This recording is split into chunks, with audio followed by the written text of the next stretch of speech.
This channel does not promote any violent, harmful, or illegal activities. All content provided by this channel is meant for an educational purpose only. Brought to you by Agilus Diagnostics. নিজেকে test করতে থাকুন।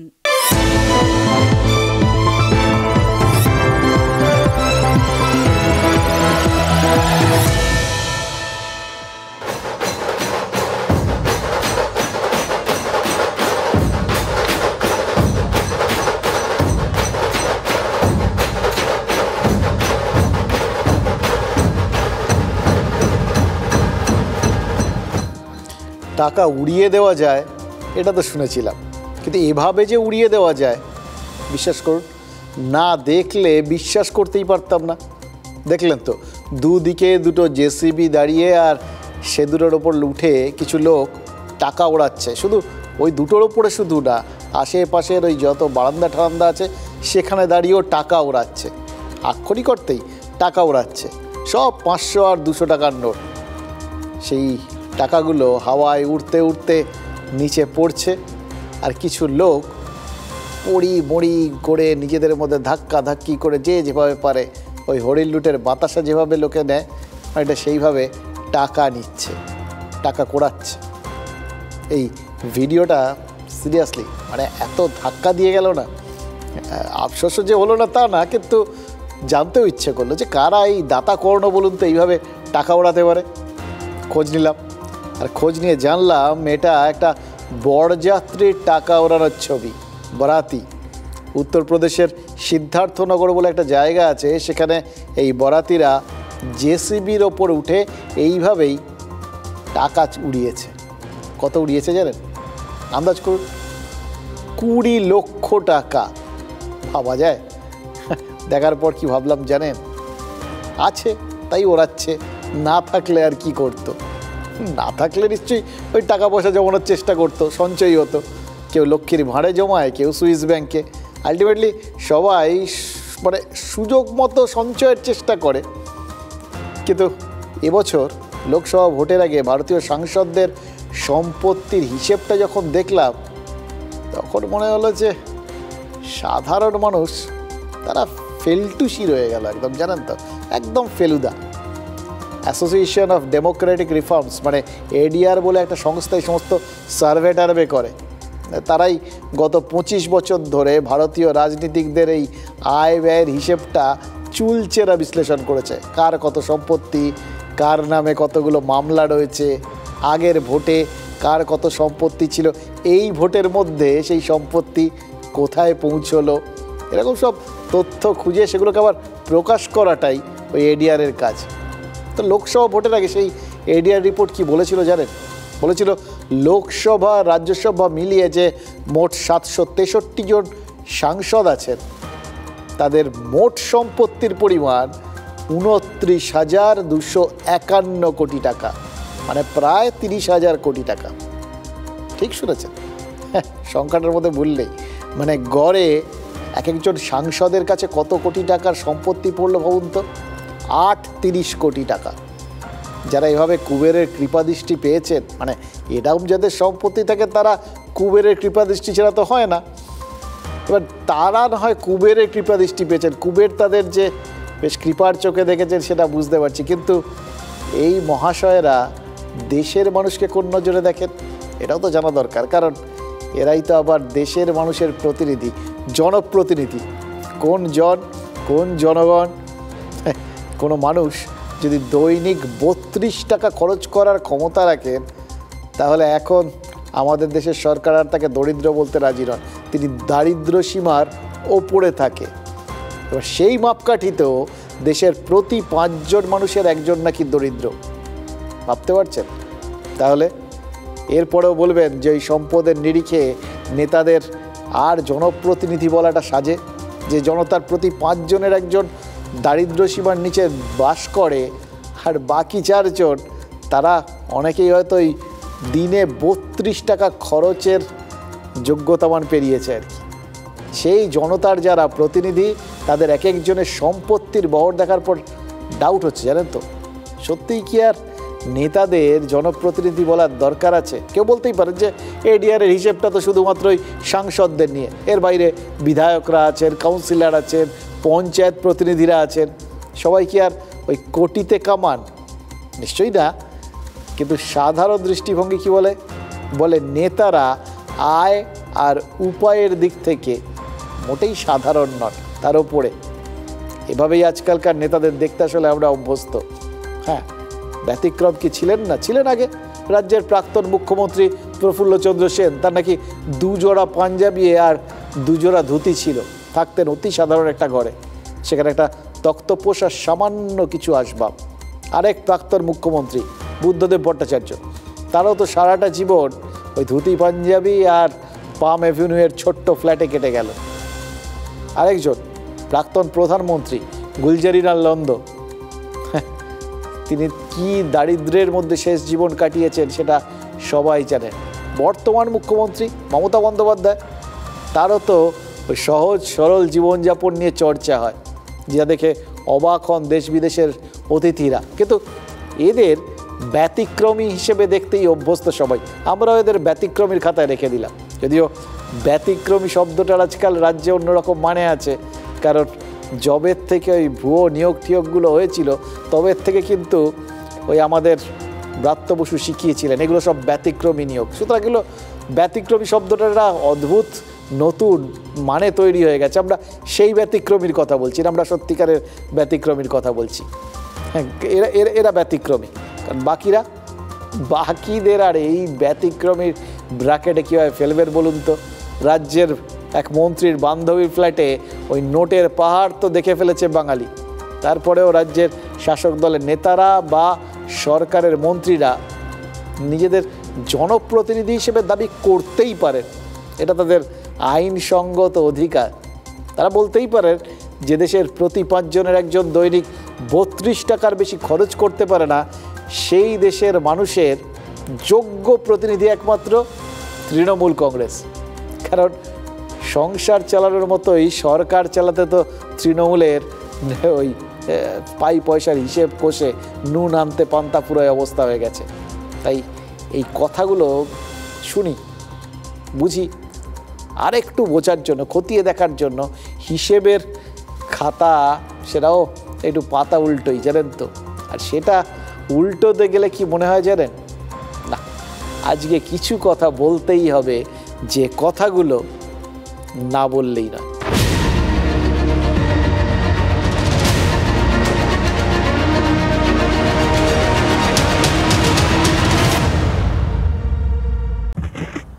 আজকের test লাংসের test, মানে ফুসফুসের test. কার কত দম আছে তা বাহু দিয়ে নয়, ফুসফুস দিয়ে জানা যায়।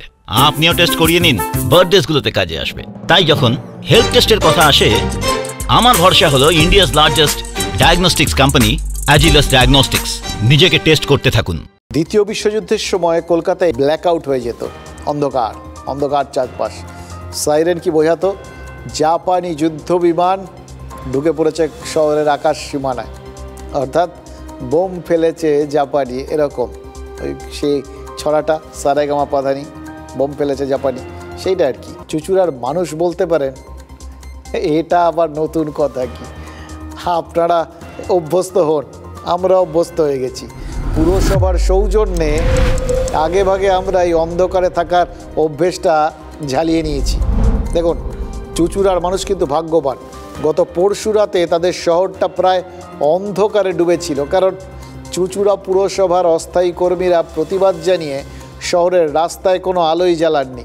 এই আলো টালো জ্বালানো তাদের কাজ, জ্বালাননি, ফলে ব্ল্যাক আউট। হ্যাঁ, বাড়িটাড়িতে আলো জ্বলেছে, রাস্তার পাশের দোকানেও আলো জ্বলেছে, কিন্তু সেই আলোতে রাস্তা আলোকিত হয়েছে কিনা আমরা জানি না, কিন্তু সেই রাস্তাতেই লোকজনকে চলতে হয়েছে। কারণ ওই বললাম, রাস্তার লাইট পোস্টগুলোর আলো জ্বলেনি, অন্ধকার। পুরসভার মানে চুচুড়া পুরসভার অস্থায়ী কর্মীরা কিসের প্রতিবাদ করেছেন জানেন? কেন সোমবার রাতে কোনো আলো জ্বালাননি সেটা একটু খতিয়ে দেখার দরকার ছিল। খতিয়ে দেখছিলাম, আর দেখতে গিয়ে কি বুঝলাম জানেন? নেতারাও আসলে কতটা সঞ্চয়ী হন, কিভাবে তাদের পয়সা জমানোর চেষ্টা করতে হয়। চুঁচুড়া পুরসভার এই অস্থায়ী কর্মীদের অভিযোগ যে গত কয়েক মাস ধরে তারা ঠিকমতো বেতন পাচ্ছেন না, মানে কোনো মাসে মাইনে পাচ্ছেন, কোনো মাসে পাচ্ছেন না, এরকম একটা ব্যাপার আর কি। মানে মোদ্দা কথা তাদের মাইনে বকেয়া পড়ে যাচ্ছে।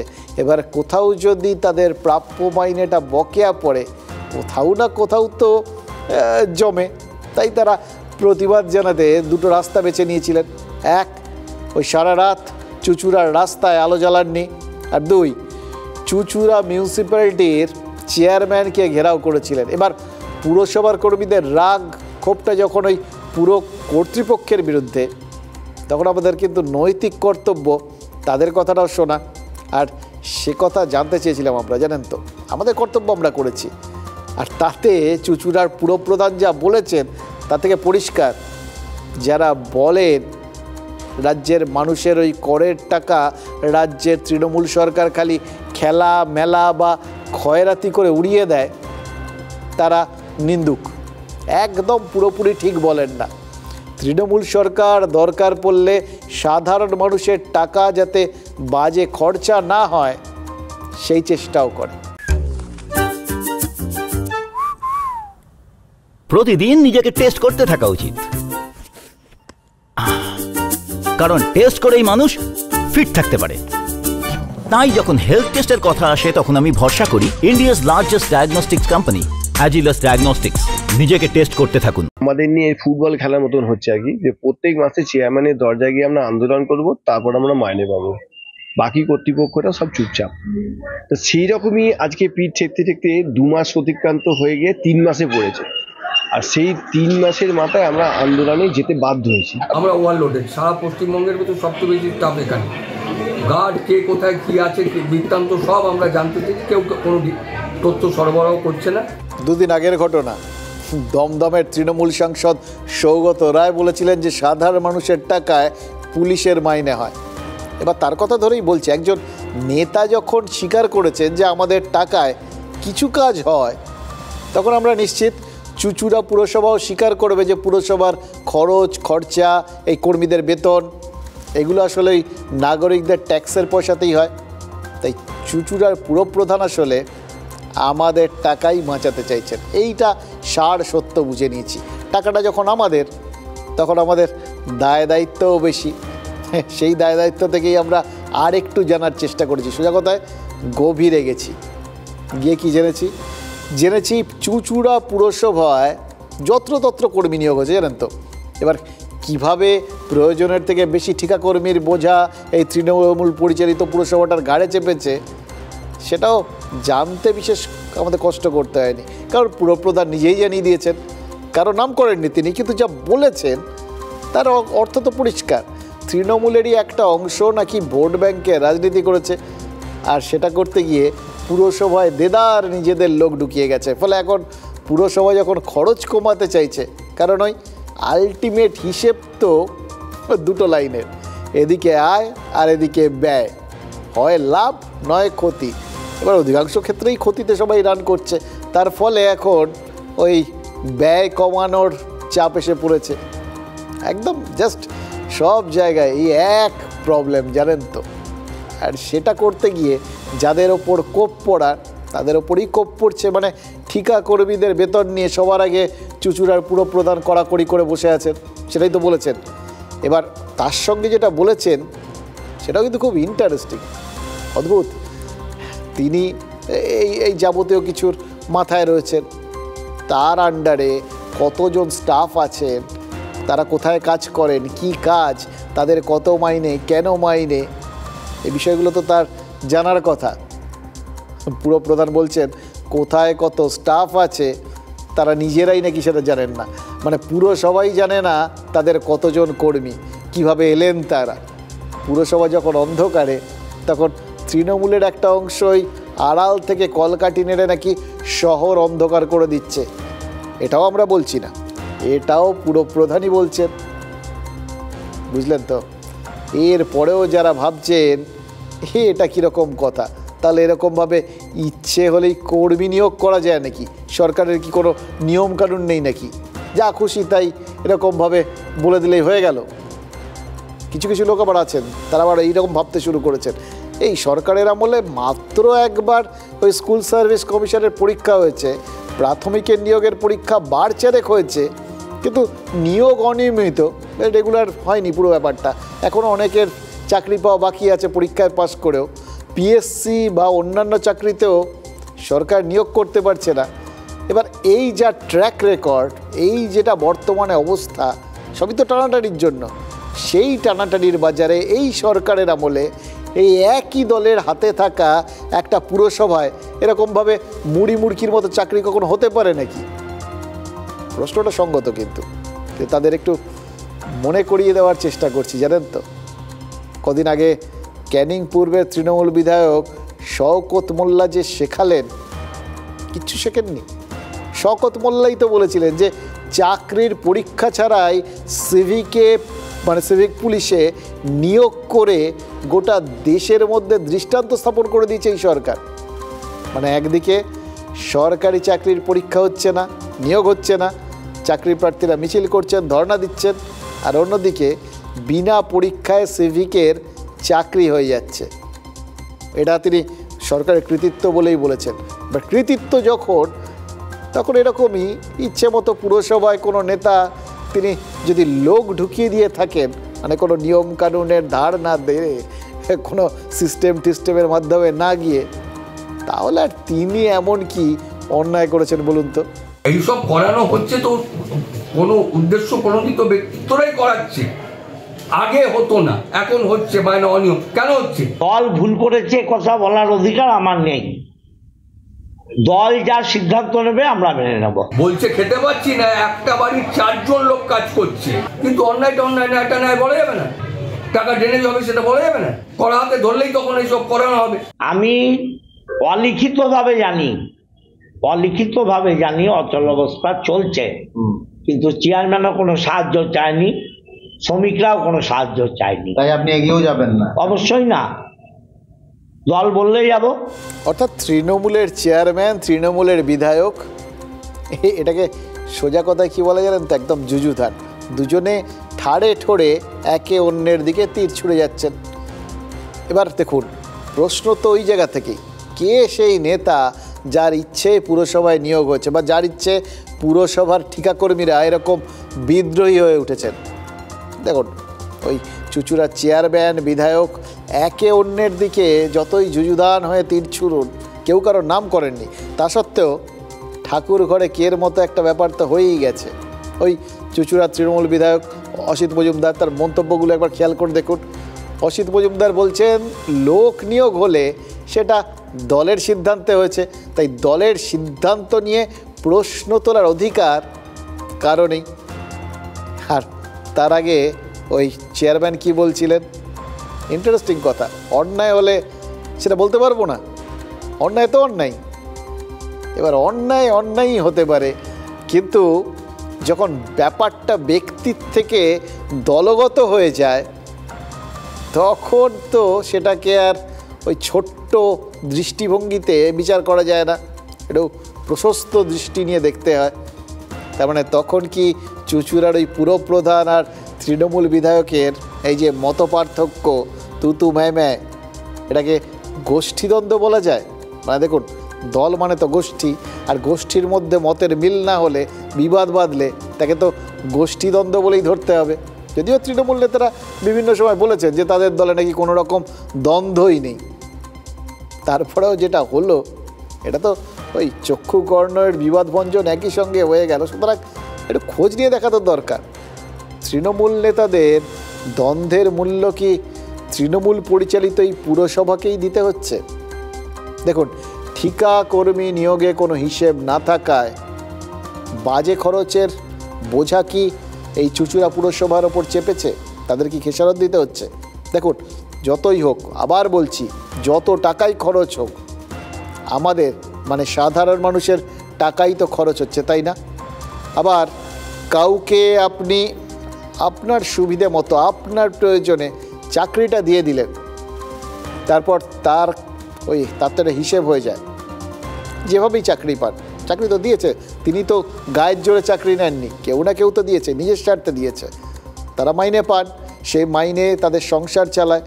এবার সেটা তো তাদের সংসারের সাথে অ্যাডজাস্ট হয়ে গেছে, সেই টাকাটা হঠাৎ করে যদি না পান, কার দেয়? এবার অন্যায় তো অন্যায়, এটা বলছেন চেয়ারম্যান, এবং এটা বলছেন তার আরও একটা কারণ হচ্ছে, হয়তো মানছেন যে ওই লোকগুলোর টাকাটার দরকার, মাইনেটার দরকার, কিন্তু সেটা দিতে গেলে তার যে খরচের বহর, সেই অঙ্কটা একবার শুনবেন। কর্মীদের বেতন বাবদ প্রতি মাসে চুঁচুড়া পুরসভার নাকি 2 কোটি টাকা করে খরচ। এবার এই বিপুল পরিমাণ খরচ পুরো প্রধান আর বইতে চাইছেন না, তার কারণ ওই যে আয় এবং ব্যয় যদি পুরোটা মাইনাসে রান করে, তারও তো হাত পা বাঁধা। এবার প্রশ্ন ওখানেই, তাহলে দায় টাকার আর কোন অন্যায়টা বড় অন্যায়? রাজ্যে লোডশেডিং হয়ে গেছে। এই কোষাগারের লোডশেডিংয়ের কারণে স্বাভাবিকভাবেই কখনো আলো জ্বলবে না, কখনো ড্রেন পরিষ্কার হবে না, কখনো ভাতা পাবে না, কখনো পরিকাঠামো উন্নয়ন বন্ধ হবে, কিন্তু একটা জিনিসে আলো জ্বলতেই থাকবে, সেটা হচ্ছে আমাদের রাজ্যের লালবাতি জ্বলতে থাকবে, আর নেতা তৃণমূলের নেতাদের অর্থ আত্মসাৎ, সেটা অন্তত সেই আলো অন্তত জ্বলতে থাকবে। নেতারাই সব বলে দিচ্ছেন, আমাদের আর কষ্ট করে কিছু ভাবতে টাপতে হচ্ছে না। এখন চুচুড়ার আলো নিপছে, এরপর নাকি ড্রেন পরিষ্কার হবে না, তারপর নাকি জল বন্ধ থাকবে, এবং আলটিমেটলি রাজ্যে লালবাতি জ্বলে থাকবে, কিন্তু নেতাদের পকেট ভরা বন্ধ হবে না। শুনলেন তো কথাগুলো, কে বলছেন? না একজন নেতা, বিজেপির শঙ্কর ঘোষ। এবার শঙ্করের কথাগুলো তৃণমূলকে আক্রমণ করে হয়েছে, স্বাভাবিক, তিনি তো তৃণমূলকেই আক্রমণ করবেন সেটা আমরা জানি, কিন্তু আমরা এটাও জানি সবই তো 19-20 সমান, সব দল। না হলে সংসদে এই সাংসদদের গড় আয় কখনো 38 কোটি হতে পারে? ভাবুন তো। আর তারপরেও নেতারা বলতে পারেন যে তারা দরিদ্র না হলেও দরিদ্রের নারায়ণ, ষষ্ঠী তৎপুরুষ সমাস। আহা, তারা জীবকুলের আশ্রয়, তারাই মানুষের শরীরে অন্তর্যামী আত্মা, তাই যা কিছু সাধারণের সবেতেই তাদের অধিকার, বরং তাদের অধিকারটাই বেশি। তাই চুচুড়ার মানুষের করের টাকা তারা কিভাবে খরচ করবেন, কত জনের পেছনে খরচ করবেন, সেটা তাদের নিজেদের ব্যাপার। ভাবতেই পারেন মুশকিল কি জানেন? এই অধিকার কায়েম করতে গিয়ে লক্ষণ রেখাটা পার হয়ে গেলেই তো মুশকিল। সাধারণ মানুষের টাকার উপর তাদের অধিকার বেশি বলে নেতারা ভাবতেই পারেন, কিন্তু সাধারণ মানুষের বিষয় আশয় সম্পত্তি, মানে যেগুলো নেতারা সব নিজেদের বলে মনে করতে পারেন আর কি, সেটা যদি একবার মানে এরকম গড়পড়তায় মনে করতে শুরু করেন, তাহলে তো সেটা অভ্যেস হয়ে যায়। তখন যেটা সাধারণ মানুষের ওই ব্যক্তিগত জিনিসপত্রের বাইরে, মানে যা সরকারের, সেটাও তখন নিজেদের বলেই মনে হবে, কারণ সরকারটাও তো আমাদের, ফলে তা দখল করে নিতেই পারেন বা দখল করার জন্য মদত দিতেই পারেন। মানে তখন লক্ষণ রেখাটা যদি টপকে ফেলেন, তাহলে কি হয়? তাহলে যা হয়, কলকাতার বাইপাসের লাগোয়া গুলশন কলোনি হয়। এটার প্রশ্ন হলো, গুলশন কলোনিতে তো সরকারি জমি দখলের অভিযোগ উঠেছে, এবং এমন অভিযোগ উঠেছে মুখ্যমন্ত্রী নির্দেশ দিয়েছেন যে অবিলম্বে ওই গুলশন কলোনিতে সব জমি টমিগুলো জরিপ করতে হবে, দেখতে হবে যে সরকারি জমি দখল হয়েছে কিনা, হলে কারা করেছে তার ডিটেলড রিপোর্ট তার কাছে জমা দিতে বলেছেন মমতা বন্দ্যোপাধ্যায়। এবার ওখানকার লোকজনের বক্তব্য গতকাল আমরা যা শুনেছি, তার আগের দিন যা শুনেছি, তা যদি সত্যি হয়, জমি তো আর জমি নেই, এখন বাড়ি হয়ে গেছে। এবার সেই এক একটা বাড়িতে অসংখ্য লোক ঢুকে পড়ে আছেন। জমি সরকারি ছিল এটা জানতে পারলেও পারতে পারেন, কিন্তু সেই জমিটা তাহলে উদ্ধার করা যাবে কি? অতগুলো মানুষ, জটিল প্রশ্ন। এবং তার থেকে এটা বরঞ্চ জেনে নেওয়া ভালো যে মুখ্যমন্ত্রীর নির্দেশটা দিয়েছেন কাকে। টাফ জব দিয়েছেন কলকাতার মেয়রকে, রাজ্যের পুরমন্ত্রী ফিরহাদ হাকিমকে। মানে যা হচ্ছে খেয়াল করে দেখুন, সবটাই কিন্তু প্রশাসনের টপ লেভেলে হচ্ছে। এই অন্তর্তদন্তের কাজটা প্রশাসন একদম শীর্ষ স্তরে শুরু করেছে, অথচ নিচের স্তরটায়, তার ঠিক নিচে, সেটা ওই কলকাতা পুরসভার আরেকজন কাউন্সিলর স্বপন সমাদ্দার। তার কথা শুনুন, তার কথা শুনলেই বুঝবেন যে ব্যাপারটা কোথায় জটিল কোথায় সরল সব কিরকম যেন গুলিয়ে যাচ্ছে। কারণ স্বপন সমাদ্দার বলেছেন বিষয়টা নাকি এত দূর গড়াতই না যদি কলকাতা পুলিশ তার কথা শুনতো। গুলশান কলোনি নিয়ে এর আগে আমাদের কাছে খবর এসেছিল, আমার দৃঢ় বিশ্বাস, আমরা নোটিশ ধরিয়েছিলাম, এফআইআর করেছিলাম, তারপরে কিন্তু কাজ বন্ধ করা হয়েছে। কিছু কিছু জায়গা রাত্রে অন্ধকারে হচ্ছে, এটা অস্বীকার করা যাবে না, কিন্তু আমাদের করণীয় কী আছে? আজকে সুশান্ত রুখতে গেছে, তারপরে গুলি চলেছে। আজকে জাভেদ খান রুখতে গেছে, তার উপরেও অনেক রকমের ব্যবস্থা ঝামেলা হয়েছে। তো এখন জিনিসটা হচ্ছে আমরা তো লড়ে যাচ্ছি, কিন্তু আমরা কতদিন লড়তে পারবো? স্বপন সমাদ্দার আর জাভেদ খানের কথা শুনতে শুনতে ওই আরজি কর হাসপাতালের কথাটা মনে পড়ে যাচ্ছিল, জানেন তো?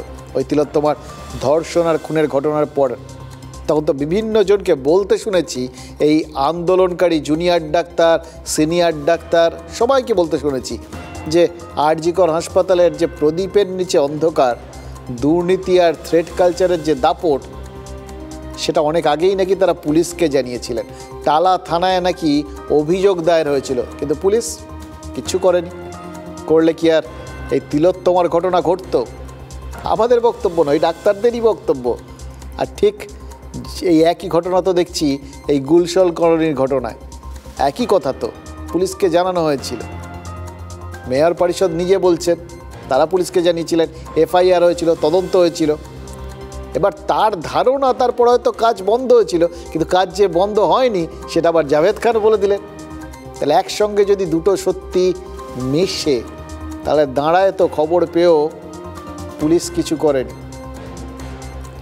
একইভাবে ওই আরজি করেও তো সেই একই অভিযোগ, জেনেছিল কিন্তু পুলিশ কিছু করেনি। ভাবুন, এবার সব দায় সব দোষ গিয়ে পড়ছে কোথায়? পুলিশের ওপরে। এবং সেগুলো কেন পড়ছে? ওই শাসক দলের দুই নেতার বক্তব্যের পরিপ্রেক্ষিতে। চুঁচুড়া পুরসভার মতো এক্ষেত্রেও তো পুরো কর্তৃপক্ষ আর স্থানীয় বিধায়কের কথা মিলছে না। তাহলে এখানেও কি তৃণমূলের অন্তর্তদন্ত করা উচিত? এই প্রশ্নটা তো আর এড়িয়ে যাওয়া যাচ্ছে না। দেখুন, গুলশান হচ্ছে ফার্সি শব্দ, অর্থ ফুলের বাগান, আপনাদের বলছিলাম এর আগের দিন। এবার 2 বিঘা জমি কবিতায় রবীন্দ্রনাথ লিখেছিলেন ফুলের বাগান করবেন বলেই বাবু উপেনের ওই 2 বিঘা জমি কিনে নিতে চেয়েছিলেন। কসবার ফুলের বাগান গুলশান কলোনিতে এই যে জমি দখল এবং তাই নিয়ে দ্বন্দ্ব, সেটা 2 বিঘা জমি নিয়ে না, কিন্তু 2 রয়েছে। 2000 স্কোয়ার ফিটের দ্বন্দ্ব থেকে গোটা ব্যাপারটা সামনে এসছে। ওই আফরোজ সে তো দাবি করেছিল যে সুশান্ত ঘনিষ্ঠ এক তৃণমূল নেতা হায়দার তার 2000 স্কোয়ার ফিট জায়গা দখল করেছে। এবার হায়দার যে তার হয়েই গুলশান কলোনি দেখাভাল করে, একথা তো নিজের মুখেই বলেছিলেন সুশান্ত ঘোষ। প্রশ্ন হচ্ছে, হায়দার কি একা? গুলশান কলোনিতে বাংলাদেশি আর রোহিঙ্গা অনুপ্রবেশকারীরা আশ্রয় পাচ্ছে, এই অভিযোগ ওঠার পর কেন্দ্রীয় মন্ত্রী গিরিরাজ সিং কি বলেছেন জানেন? মমতা বন্দ্যোপাধ্যায়ের সরকার নাকি অনুপ্রবেশকারীদের জন্য রেড কার্পেট বিছিয়ে রেখেছে। বিজেপির অন্যান্য নেতারা বলছেন এই অনুপ্রবেশকারীদের হাতেই নাকি গুলশান কলোনিতে সব জমি জায়গা বেবাক দখল হয়ে যাচ্ছে। মানে ভোট ব্যাংক গড়ে তুলতেই নাকি অনুপ্রবেশকারীদের পেছনে তৃণমূল নেতারা জলের মতো জমি খরচ করেছেন, ঠিক যেরকম চুঁচুড়ায় নাকি চাকরি খরচ করেছিলেন, মানে সরকারের টাকা। এবার সেই খরচের খাতায় এই গুলশানে সরকারি জমিও ঢুকে পড়ছে কিনা সেটা তো ওই সরকারি জমি জরিপের পরই বোঝা যাবে। তবে আপাতত গুলশান কলোনি বোঝাচ্ছে সঞ্চয়ের খাতায় ভোট জমা পড়লেও খরচের খাতায় তৃণমূলের সুনামটাই জমা হচ্ছে। রাজ্যের সরকার এবং শাসক দলের অস্বস্তি বাড়ি দিতে তাই একদম কোমর বেঁধে ওই টাইম বুঝে, মৌকা বুঝে, মানে ঝোপ বুঝে কোপ মারা বলে একটা বিষয় আছে না, বিরোধীরা সেটাই করতে শুরু করেছেন। भारत के सुरक्षा के लिए ममता बनर्जी की नीति की सरकार खतरे की घंटी है, क्योंकि विदेशियों के लिए, घुसपैठियों के लिए, बांग्लादेशी हो, रोहिंग्या हो, उसके लिए ये रेड कारपेट बिछा करके, और जिसके कारण आज देश के लिए ये खतरे की घंटी है। 1 বছর 1.5 বছর 2 বছর মণিপুর জ্বলছে, এত লোক মারা যাচ্ছে, প্রকাশ্যে নারী নির্যাতন চলছে, ঘরদোর লুট হচ্ছে, চিফ মিনিস্টারের বাড়ি আক্রান্ত হচ্ছে, আইনের শাসন বলে কিছু নেই, আর বিজেপি নেতারা এখানে এসে নতুন করে উস্কানি দেয়া। এই যে অনুপ্রবেশ সংক্রান্ত ব্যাপারে দিল্লিকে উস্কে দেওয়া, যেসব অনুপ্রবেশকারী ঢুকছে তো মমতা ব্যানার্জি করেছেন, এ দায় মমতা ব্যানার্জির আছে, কিন্তু অনুপ্রবেশ যে হচ্ছে বাইরের থেকে যে লোক ঢুকছে সে দায়িত্বটা অবশ্যই অনেক বেশি দিল্লির সরকারের বর্ডার সিকিউরিটি ফোর্সের। এটা যেন গিরিরাজবাবু খেয়াল রাখেন। দেখুন, কেন্দ্রীয় গ্রামোন্নয়ন মন্ত্রী অনুপ্রবেশ বিতর্কে তৃণমূলকে দুষছেন, আর তৃণমূলের রাজ্য সম্পাদক বলছেন মণিপুরের অশান্তি নিয়ে মাথা ব্যথা নেই, অথচ বিজেপি নেতারা বাংলায় উস্কানি দিচ্ছেন। আরেকজন সিপিআইএমের কেন্দ্রীয় কমিটির নেতা, তিনি বলছেন বাংলার এই পরিস্থিতির জন্য বিজেপি আর তৃণমূল দু দলই সমান দায়ী। এবার এটা অবশ্য তাদের না বলে কোনো উপায় নেই, কারণ BJP is equal to Trinamool বা তৃণমূল আর বিজেপি এরা একই ব্র্যাকেটে রয়েছে। এটা যদি বামেরা প্রমাণ করতে না পারে তাহলে তো তারা নিজেরাই খরচের খাতায় চলে যাবেন, কারণ অনুপ্রবেশের মতো মেরুকরণের ইস্যুতে এই বিতর্কটা যত চলবে, যত জমবে, ততই তো তৃণমূল বা বিজেপির রাজনৈতিক ডিভিডেন্ড, বাইপোলার পলিটিক্স বা ওই বাইনারি বলে একটা কথা বারবার সবাই বেশ ভাসিয়ে দিতে দিতে কঠিন শব্দ, কিন্তু এই নেতাদের কল্যাণে আমাদের আজকাল মুখস্থ হয়ে গেছে, বুঝেও গেছি আমরা জলের মতো।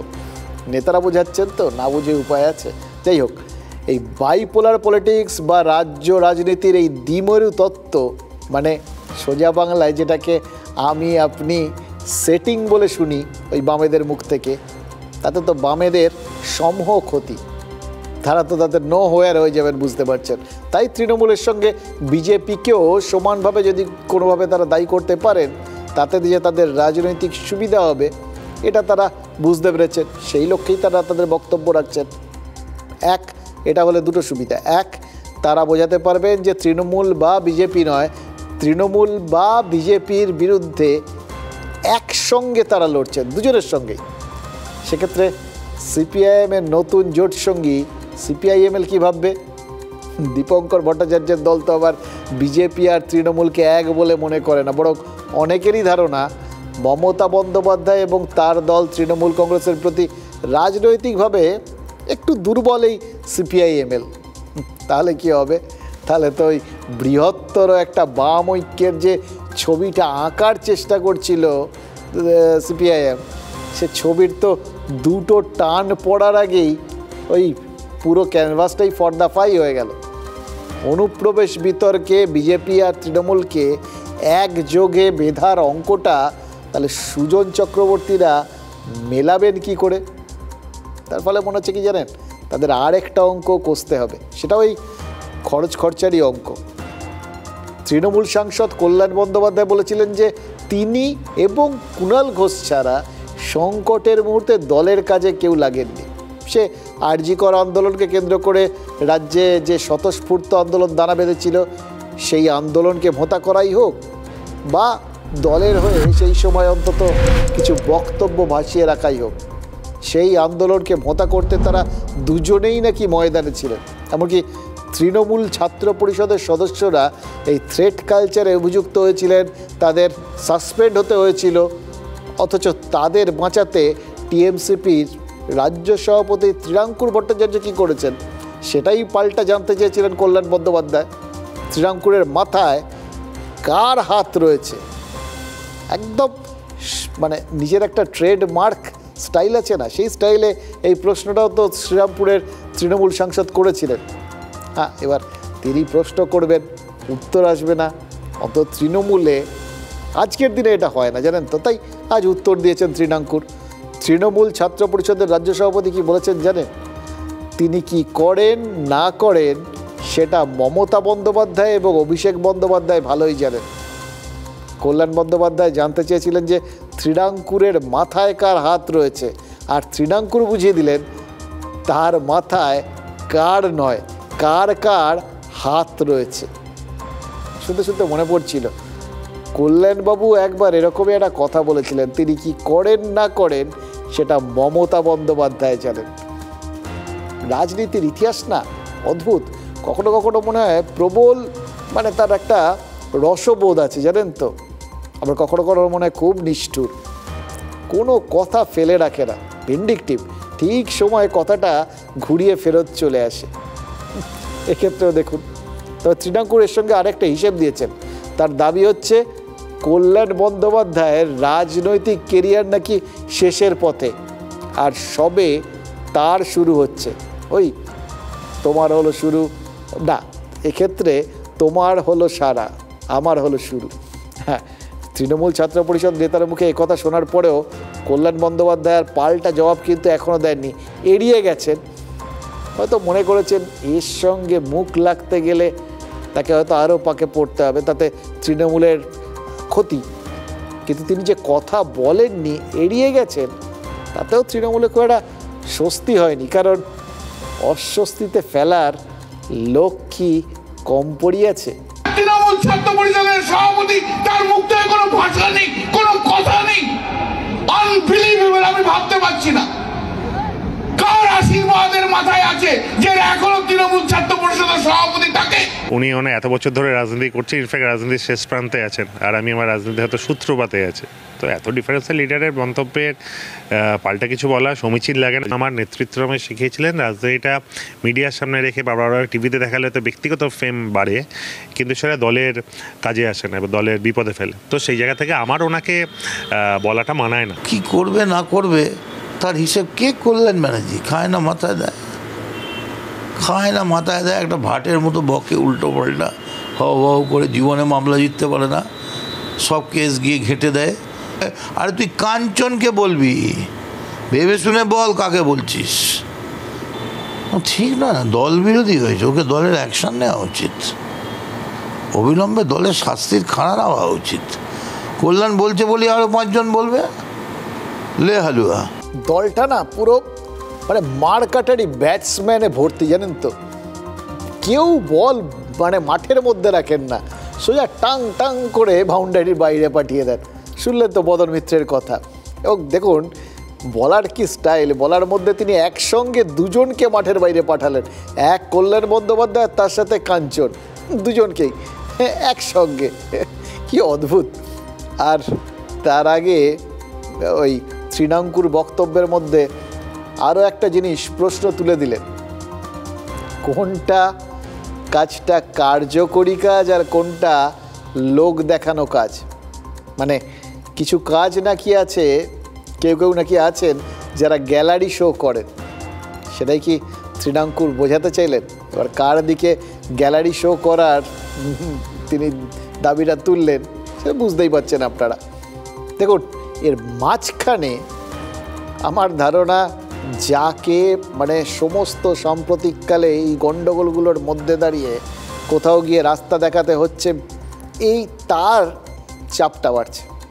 100 দিনের কাজের টাকা মেটাতে অভিষেক বন্দ্যোপাধ্যায়ের যে উদ্যোগ, যে ডায়মন্ড হারবার মডেল, সেখান থেকে শুরু করে পুরো ভোটে প্রার্থী বাছাই নিয়ে বিতর্ক, এবার যখনই তৃণমূলের ভেতরে এরকম দুরকম স্বর শোনা গেছে, কল্যাণ বন্দ্যোপাধ্যায় সবসময় এমন সব কথা বলেছেন যা শুনে মনে হচ্ছে যে তিনি মমতা বন্দ্যোপাধ্যায়ের পক্ষে আর অভিষেক বন্দ্যোপাধ্যায়ের বিরুদ্ধে।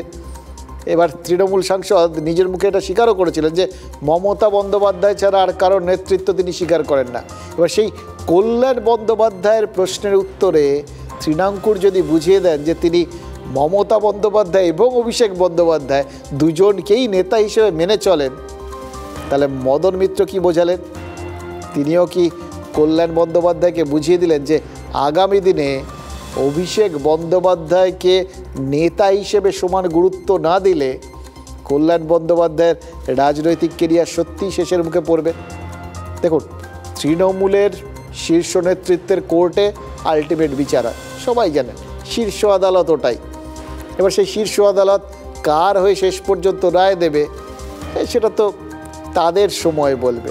কিন্তু আপাতত মনে হচ্ছে কল্যাণ বন্দ্যোপাধ্যায়ের মতো দুধে উকিলকে চ্যালেঞ্জ জানানোর লোক তৃণমূলে ক্রমশ বাড়ছে।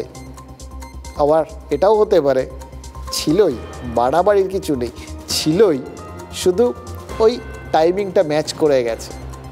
তবে যাই হোক, এটাকে নবীন প্রবীণ দ্বন্দ্ব বলে না, এটাকে ব্যাখ্যা করা যাবে না। কারণ প্রবীণ কল্যাণের বিরুদ্ধে যেরকম নবীন শ্রীরাঙ্কুর মুখ খুলেছেন, তেমন প্রবীণ মদন মিত্রও তো বলেছেন। তাহলে এটার নতুন নাম কিছু আছে। এই পরিস্থিতিটা কি তৃণমূলে নতুন? এটা কী নামে ডাকা হয় বলুন তো? কী নামে ডেকে বলবো তোমারে? মন্দ করেছে, যা গেছে ছেড়ে দিই। আর এই পরিস্থিতিতে শ্রীরামপুরের তৃণমূল বিধায়কও নিজেকে জড়িয়ে ফেলেছেন কিনা এটা নিয়েও কিন্তু একটু ভাবতে হচ্ছে। শ্রীরামপুরের তৃণমূল বিধায়ক সুদীপ্ত রায়, চিকিৎসক নেতা, তিনিও তো তৃণমূলের আরেক চিকিৎসক নেতা শান্তনু সেনের বিরুদ্ধে স্বাস্থ্য ভবনে চিঠি লিখেছেন এবং তার দাবি শান্তনু সেন রাজ্য মেডিকেল কাউন্সিলে সময় দেন না, তাই তাকে সরিয়ে দেওয়া উচিত। কখন বলছেন? যখন এই শান্তনু সেন একটু দল থেকে সরে গেছিলেন মানে দলই তাকে একটু হয়তো সাইড করে দিয়েছিল, সোজা বাংলায় সাইড। কারণ ওই তিলোত্তমার ধর্ষণ আর খুনের ঘটনায় শান্তনু সেন কিন্তু বেশ ভোকাল হয়েছিলেন, ডাক্তারদের সপক্ষেও মুখটুক খুলেছিলেন এবং তারপর তার ওই মুখপাত্র পদটাও গেছিল। তারপর তো সাম্প্রতিককালে তিনি আবার ওই তৃণমূলের ব্যানারের নিচে বসে মুখপাত্রের মতো বক্তব্যগুলো রাখতে শুরু করেছেন। আর তারপরেই সুদীপ্ত রায় তার এই বক্তব্যটা সামনে আসছে, তিনি এইভাবে তাকে সরিয়ে দেবার দাবি জানালেন।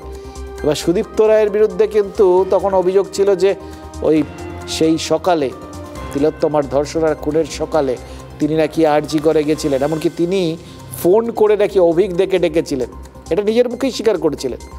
আরজি করের যে আর্থিক দুর্নীতি মামলায় সন্দীপ ঘোষ গ্রেফতার হয়েছেন, সেই দুর্নীতির মামলায় সিবিআই দফতরে হাজিরাও দিয়েছেন সুদীপ্ত রায়। এবার তারপর থেকে কিন্তু চুপচাপ ছিলেন। এতদিন পর হঠাৎ শান্তনু সেনের বিরুদ্ধে স্বাস্থ্য ভবনে চিঠি দিলেন কেন? ওই বললাম টাইমিংটা, মানে প্রশ্নটা কিন্তু এই টাইমিংটাকে মাথায় রেখে প্রশ্নটার উত্তরটা খুঁজতে হবে। দুটো কারণ সামনে আসছে জানেন তো। এক, সুদীপ্ত রায় হয়তো মনে করেন শান্তনু সেনের জন্যই তার নামটা দুর্নীতির তদন্তে জড়িয়েছে। আর দুই, তিনি হয়তো বুঝতে পারছেন তার বিপদ ক্রমশ কেটে যাচ্ছে। আর্থিক দুর্নীতি মামলায় তার আর কোনো আশঙ্কা নেই, কোনো হ্যাপা নেই। আর অথচ এই তার মধ্যেই শান্তনু সেন আবার খানিকটা হলেও লাইমলাইটে ফিরছেন। ফলে তার মনে হচ্ছে হয় এসপার নয় ওসপার, যা করার এক্ষুনি একদম প্রথম রাতেই করে ফেলা ভালো। দেখুন, সুদীপ্ত রায় যেটাই মনে করুন না কেন, তার এই চিঠি তো তৃণমূলকে অন্তর্তদন্তে বাধ্য করছে, ভাবতে বলছে যে ঠিক কতগুলো গোষ্ঠীতে শাসক দল অ্যাকচুয়ালি এই মুহূর্তে বিভক্ত। অত সরলীকরণ করে ওই শুধু নবীন প্রবীণ বলা যাবে নাকি আরও অনেকগুলো গোষ্ঠী এই মুহূর্তে ওয়ার ফ্রন্টে রয়েছে, সেটাও তো কাল্টিভেট করে দেখা দরকার। এগুলো তো আমি বলছি আবারও তৃণমূলের মুসল পর্ব চলছে এবং এটা আপনি যত যাবেন গ্রামের প্রত্যেকটি এলাকায় দেখবেন তৃণমূলের কোন নেতা কার চাইতে বেশি খবরদারি করতে পারবেন, কার ক্ষমতা বেশি হবে, তাই নিয়ে লড়াই চলছে এবং সে লড়াই থামার কোনো উপায় নেই। মানুষের এই যে রাজ্যের সরকারের প্রতি যে তারা বীতশ্রদ্ধ, তৃণমূলের প্রতি বীতশ্রদ্ধ, এই আলোচনার গতিমুখটাকে পরিবর্তন করবার জন্য এক নেতা আরেক নেতার দিকে তারা কামান দাগছে। লক্ষ্য একটাই যে তৃণমূলের প্রতি যে মানুষের ক্ষোভ, সেই ক্ষোভটাকে কিভাবে লঘু করা যায়, আলোচনাকে কিভাবে ডাইভার্ট করা যায়, এই জন্য এগুলো হচ্ছে, এগুলো সমস্ত সাজানো বিষয়। তৃণমূলে সবাই একটা জিনিস বোঝেন, মমতা বন্দ্যোপাধ্যায়ের নেতৃত্বে এই পরিবার, অভিষেক বন্দ্যোপাধ্যায়ের সেনাপতিত্বে এবার হাতের 5টা আঙুল কখনো কোনো ইস্যুতে একটু এদিক ওদিক হয়, দিনের শেষে সবাই একটা ঐক্যবদ্ধ দল। দেখুন, সেই শুনতাম না, সবার উপরে মানুষ সত্য তাহার উপরে নাই। এই রাজনৈতিক দলগুলোকে দেখতে দেখতে মনে হচ্ছিল সবার ওপরে গোষ্ঠীদ্বন্দ্ব, তাহার ওপরে নাই। সব দলের ক্ষেত্রে এটা সত্যি। বিজেপি যখন তারা আন্দোলন করে, মানে ওই এর আগে নবান্ন অভিযান করেছিল, তখন কোন গোষ্ঠীর মিছিলটা কোথায় গিয়ে শেষ হয়েছিল সেই নিয়ে প্রবল জল্পনা কল্পনা চলেছিল। তারপর এখন না আবার এখন চাপটাপ খেয়ে সবাই এক হয়ে চলার কথা বলছেন আর কি। তৃণমূলের তো শুনলেন সবাই মিলে এক সুরে বললেন, আর সিপিআইএম তাদের তো এই মুহূর্তে হয়তো এদের মধ্যে তাদের স্টেক সব থেকে কম। ওই বলে না সর্বহারার হারানোর আর কিছু নেই, প্রায় সেরকম অবস্থা তাদের। কিন্তু তাদের দেখুন গোষ্ঠীদ্বন্দ্ব ঠিক আছে, এই কদিন আগেই তাদের লোকাল কমিটির কী সব সম্মেলনেও দুটো গোষ্ঠীর মধ্যে প্রায় হাতাহাতি হয়ে গেছে। ফলে এরা সিমেট্রি আছে সব রাজনৈতিক দলে, এটা কিন্তু একদম স্বতঃসিদ্ধ একটা বিষয়। আর একটা বিষয়, এই বামেদের কত প্রসঙ্গেই মনে পড়লো জানেন তো, ওই যে লড়াই লড়াই লড়াই চাই, লড়াই করে বাঁচতে চাই, বামেদেরই তো পেটেন্ট ছিল এই স্লোগানটা। 13 বছর আগে এই অদম্য লড়াইটা করেই তো আবার বাম সরকারের ঐতিহাসিক পরিবর্তন ঘটিয়ে দিয়েছিল তৃণমূল। এবার দেখুন তখন তারা এই স্লোগানটা কিন্তু নিয়ে নিয়েছিল, কেউ বলবেন ধার করে নিয়েছিল, কেউ বলবে দখল করে নিয়েছিল, সে যাই হোক স্লোগানের আবার পেটেন্ট হয় নাকি। লড়াই করে বেঁচে থাকার পেটেন্টটা তারপর থেকে কিন্তু তৃণমূলের, তারা বলে। কিন্তু লড়াইটা কার সঙ্গে? 19-এর লোকসভা বাদ দিয়ে এখনও তো ওই ভোট বাক্সের নিরিখে তৃণমূলের প্রতিদ্বন্দ্বী একমাত্র তৃণমূলই। তাহলে লড়াইটা অ্যাকচুয়ালি কিসের? আমার কি মনে হয় জানেন, লড়াইটা সম্ভবত ইগোর। এবং ইগো ব্যাপারটা বেশ সেন্সিটিভ জিনিস, কিন্তু কার যে কখন ইগোতে লেগে যায় এটা অনেক পরে টের পাওয়া যায়, কিন্তু টের ঠিক পাওয়া যায়, কখনো না কখনো পাওয়া যায়। ওই বললাম টাইমিং, ঝোপ বুঝে কোপ, খোঁচা খাওয়া বাঘ যেরকম সুযোগ পেলেই ঝাঁপিয়ে পড়ে, সেটা বারবার শোনা যায় আর কি। এবার ইদানিং তো সমস্ত এই রাজনৈতিক নেতাদের বাঘ ঠাগ বলার একটা ট্র্যাডিশন চালু হয়েছে, স্টাইল।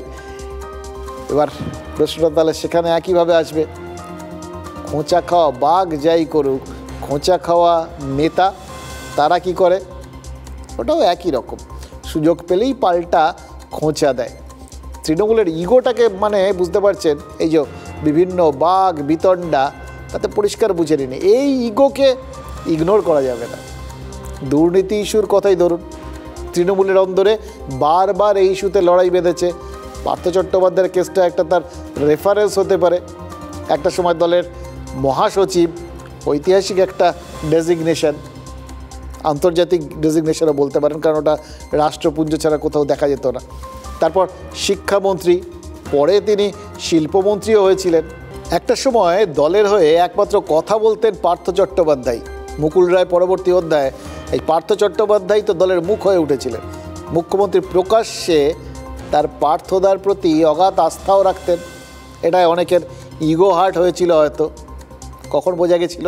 যখন ওই বান্ধবী অর্পিতার ফ্ল্যাটে টাকার পাহাড় মিলেছিল আর পার্থ চট্টোপাধ্যায় গ্রেফতার হয়েছিলেন 2022-এর জুলাই, আর আজ 2024-এর নভেম্বর।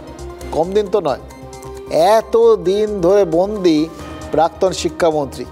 এবার পার্থ চট্টোপাধ্যায়ের হয়ে ব্যাট ধরা তো দূরের কথা, সুযোগ পেলে কিন্তু যে যার মতো এতদিন ধরে ঝাল মিটিয়ে নিয়েছেন, তাকে মোটামুটি পাঞ্চিং ব্যাগের মতো ব্যবহার করেছেন, 2-4টা ঘুষি মেরে নিয়ে আর কীরকম ব্যাপার। এবার ভাবুন একবার, পার্থ চট্টোপাধ্যায়ের জামিনটা যদি হয়ে যায়, মানে আজকে হয়নি কিন্তু ভবিষ্যতে কোনো দিন হবে না, তেমন গ্যারান্টি তো বিজেপিও দিতে পারছে না। এবার ধরে নিন, মানে ধরে নিতে বলছি জাস্ট, ধরুন পার্থবাবু মুক্ত হলেন, অনুব্রত মণ্ডলের মতোই ফের ক্রিজে ফিরে এলেন। ফেরার পর কত কাজল শেখকে তার জন্য অপেক্ষায় থাকতে দেখবেন, ভাবতে পারছেন? যখন আমাকে এই পার্থ চট্টোপাধ্যায় জেলে আমি বন্দি, অন্যায়ভাবে বন্দি, আর আইনে বিবৃতি মেরেছে, আমার মাথায় গন্ডগোল হয়েছে, আমি পাগল, তখন এসব মানসিক নির্যাতন কোথায় থাকে? এসব নাটক করছে, নোটাঙ্কি। সবার মনের মধ্যে একটা চাপ, এই ঘটনা আমরা কেউ এক্সপেক্ট করিনি। সত্যি সত্যি আমাদের পার্থ চ্যাটার্জি আমাদের কলিগ, আমরা লজ্জিত। ওনাকে মোটা বলে জানতাম, কিন্তু ওনার মাথাটা এত মোটা আজকে বুঝতে পারলাম যে পার্থ চট্টোপাধ্যায় তিনি তার মতো একজন ক্রিমিনাল, যে দলের পদ ব্যবহার করে, সরকারি শিক্ষামন্ত্রীর চেয়ার ব্যবহার করে যোগ্য প্রার্থীদের চাকরি বেচে টাকা তুলে বান্ধবীর বাড়িতে রাখেন। সেই চোর পার্থ যদি আমাকে বলে তার শত্রু বা খারাপ, তা আমি তো ন্যায়ের পথে আছি, প্রতিষ্ঠা পেয়ে গেল। এটা তো আমার ক্যারেক্টার সার্টিফিকেট। যে পার্থ চ্যাটার্জিকে আমরা চিনতাম, এই পার্থ চ্যাটার্জির সাথে মিল খুঁজে পাই। মেলাবেন তিনি মেলাবেন, এটা যেরকম ঠিক, তেমন কিছু কিছু ক্ষেত্রে মেলানোটা বড় কঠিন, জানেন তো। অনুব্রত মণ্ডল আর পার্থ চট্টোপাধ্যায়ের মিল নেই, কিন্তু দুজনেই তৃণমূল নেতা, একজন আছেন আর একজন ছিলেন, আবার দুজনেই হেফাজতে গেছিলেন, একজন মুক্ত আর একজন বন্দি। অনুব্রত জেলে যাওয়ার পর বীরের সম্মানে কোনো ছেদ পড়েনি। পার্থ চট্টোপাধ্যায় গ্রেফতারের পরেই কিন্তু তার সমস্ত পদ, সব দায়িত্ব সব ছেটে ফেলেছিল তৃণমূল। কিন্তু পার্থ চট্টোপাধ্যায়ের গ্রেফতারি নিয়ে শাসকের নিজস্ব ন্যারেশনটা, সেটাকে ছেটে ফেলা সম্ভব? এতদিন তৃণমূল কি বলে এসছে? প্রতিহিংসার বশেই নাকি ইডি সিবিআই তাদের নেতা মন্ত্রীদের গ্রেফতার করে। এবার পার্থ চট্টোপাধ্যায় জামিন পেলে দলের কিন্তু শাঁখের করাতের মতো অবস্থা হতে পারে। সসম্মানে ফিরিয়ে নিলে কুণাল ঘোষদের বক্তব্য কী থাকবে তার একটা তো মোটামুটি বুঝতেই পারছেন। আবার ফিরিয়ে না নিলে ইডি সিবিআই যে চক্রান্ত করছে সেটা বলাও তো মুশকিল হয়ে যাবে। দুদিকেই বিপদ। আর এই বিপদটাই হলো ইগোর বিপদ, বিপদটা অন্দরের। আজ দুই বিচারপতি দুরকম মত পোষণ করেছিলেন, ফলে জামিন হয়নি প্রাক্তন শিক্ষামন্ত্রীর। এক বিচারপতি জামিন দেওয়ার পক্ষে ছিলেন, আরেকজন জামিন দিতে চাননি। ফলে একটা ক্ষীণ আশা থাকলেও জামিনটা হয়নি। এবার হাইকোর্টের তৃতীয় বেঞ্চে শুনানি হবে।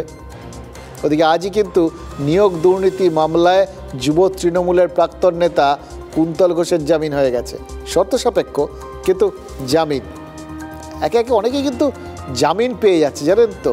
এবার ধরুন পার্থ চট্টোপাধ্যায় কোনোদিন যদি জামিন টামিন পেয়ে যান, আমার শুধু একটা প্রশ্নই মনের মধ্যে আসছে, তাহলে কি এতদিন ধরেই যা এই বিভিন্ন দুর্নীতি বা বেনিয়মের কথা জানা গেছিল, যেগুলো মাঝে মধ্যে শাসক দলও স্বীকার করে নিয়েছিল, সব মিথ্যে হয়ে যাবে?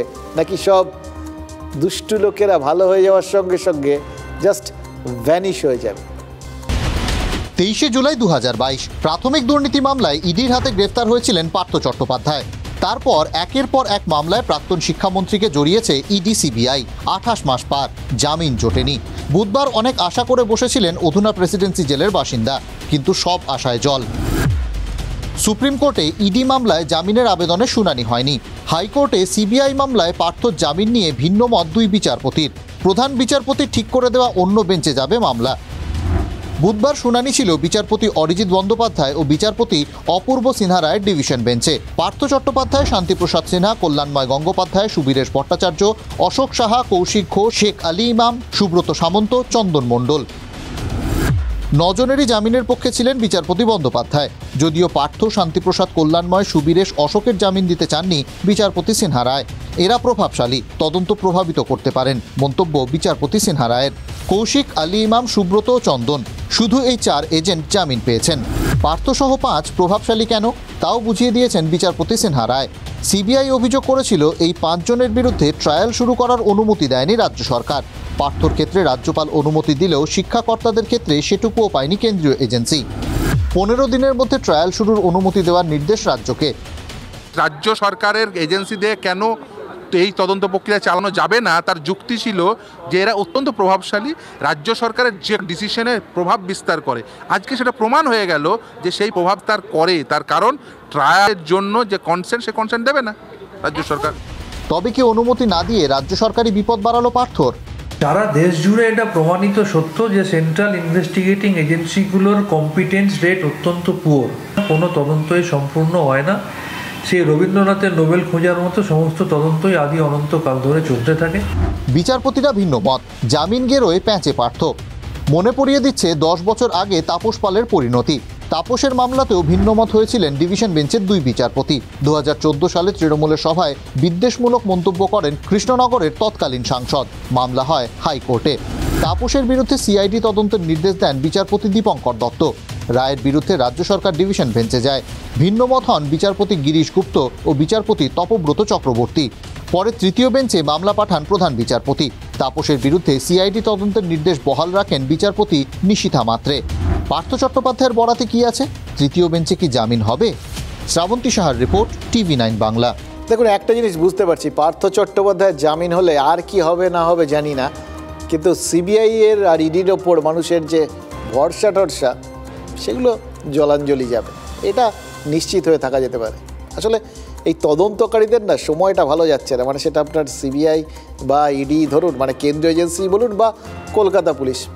কলকাতায় আজ একটা বিক্ষোভ মিছিল হলো, জেলার থেকে পরীক্ষার্থীরা এসেছিলেন, মানে পুলিশের পরীক্ষায় ফর্ম ফিল আপ করেও পরীক্ষা না হওয়ার অভিযোগ তুলে একদল হবু পুলিশ বিক্ষোভ দেখালেন।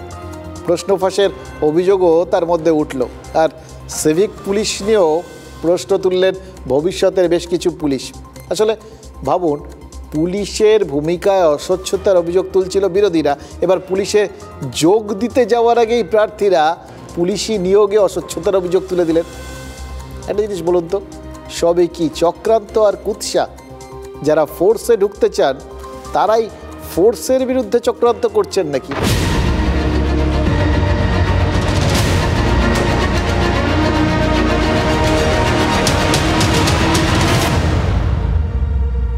ব্রট to you by Agilus diagnostics. নিজেকে টেস্ট করতে থাকুন।